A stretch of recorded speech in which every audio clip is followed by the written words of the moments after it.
Hey, this is Dano from Adorama. I'm here in my studio in New York City with Joe McNally. Hey, how's it going, Daniel? And we're on the last shot of the day. Yeah, you can tell because we're like losing it. Exactly. Yeah, absolutely. They shouldn't let us eat. Like, you need food for energy, but then it makes you a little zany. Yeah, definitely. So, but yeah. we are on the last shot. Yeah. I think it's been a productive day, and now we have a radically different subject. That's right. We're Yeah. going for more of a glamorous type shot.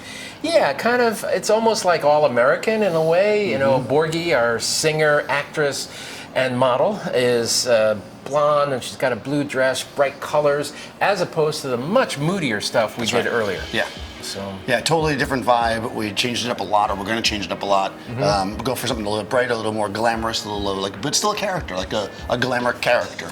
Yeah, and it's easily the most complicated picture we've done today. For sure. We have 3 lights, we have V-flats, grids, over and under combination. Those kinds of things are at play in the studio, trying to create this look, and it's actually been a little bit of a struggle to sort of wrestle this to the ground. Yeah, one of the things that's great about the space and terrible about the space is that it's white.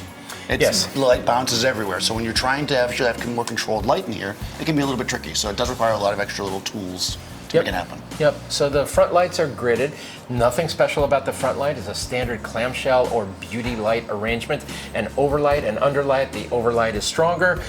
Fill light below is kind of given that glamour pop, like footlights on Broadway. And then we struggled with the background, trying to create some sort of mood to it, and we finally settled on a laydown of a V-flat, and making that V-flat just kind of louver up a little bit into a V shape, a very narrow V shape, and there's a B1 stashed in it. So now there's a highlight line across the background. Yeah, and that actually has almost like an actual footlights feel too, because of the way it's got that kind of just shooting across the bottom. Yeah. I feel, although it's not on the subject.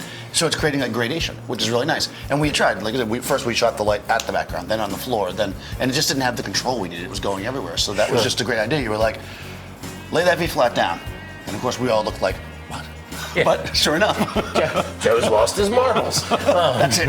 What are you doing? Which is ordinarily, generally speaking, a very good guess. Right. But it was brilliant. And then just once you had it there, this simple tool that we built from something that we had, essentially, we were able to manipulate it by moving it closer and further away from the wall, opening and closing it to get exactly the look we wanted. Yep, and I've said it earlier, V-flats just remain super handy. Yeah. Great tool to have in the studio. Couple hanging around, don't take up much space, very versatile. Yeah, definitely a good tool to have. And we went back also to something we had done in an earlier video, which is having the black hanging above the subject at the top, again, for lighting control. Exactly. One of the important things about lighting on a set like this, as Daniel indicated, it's a white box. So not lighting something is almost as important as lighting it. And you have to be careful how that light just explodes in here and bounces everywhere. Right, exactly. So while it can be, you can have a white background, you can make it gray, but in a white space, it's hard to get exactly the control of the gray until you kind of manipulate the space a little bit more. Exactly. So we have a wonderful model, Borgie. I think she's ready. And yeah, let's take some. Let's do some. Yep. Right. Her hair, so much. We've been doing this 49, 255 over here. So. Yeah, okay, here we go. Let's try again. That should be down, pulling it back down from the edge. Very pretty. Nice. That's it. Super nice. Super nice. Pretty. That's it. That's it. Keep your hands up. That's nice. Good. Cool. All right. Nice. Very pretty. Very pretty. Very pretty. Looking great. Looking great.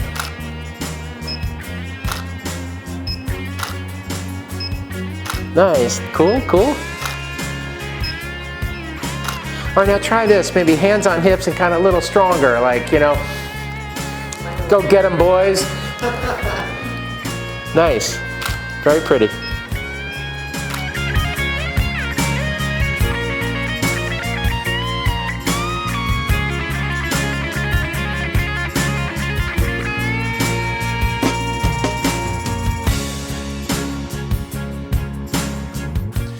All right, so that worked out pretty well, actually, in the end. Yeah, as you pointed out during the course of the shoot, we kind of worked our way to a lighting scenario that was actually sort of specific to the attire.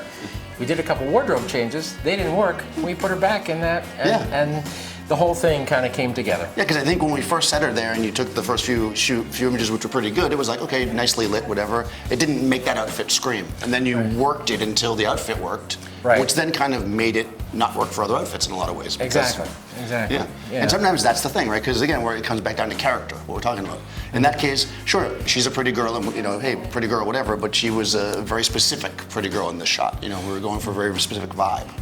Yeah, lovely subject, and we had to design a very different light.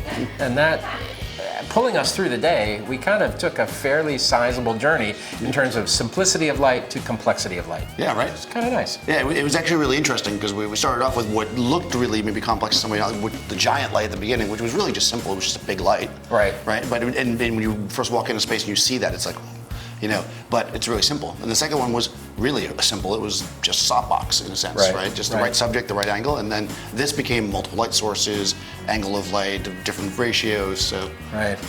And a little bit painful here and there. Yeah, well, but there you go. Yeah, exactly. Welcome that's to part photography. Of it, right? Exactly. But that's it. That's half the fun, right? Yeah. Discovering the shot that's there. You have to dig it out sometimes. And the bits and pieces of doing something like this we'll come back to.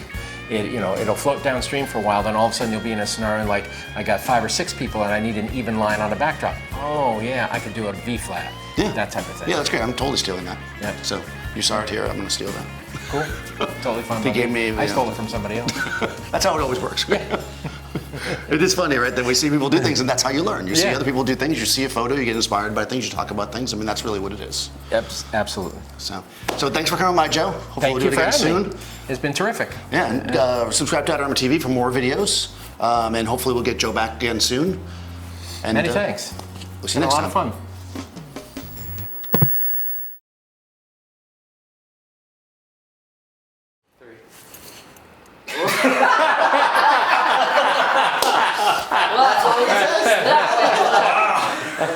Now, was that too much? I'm really good at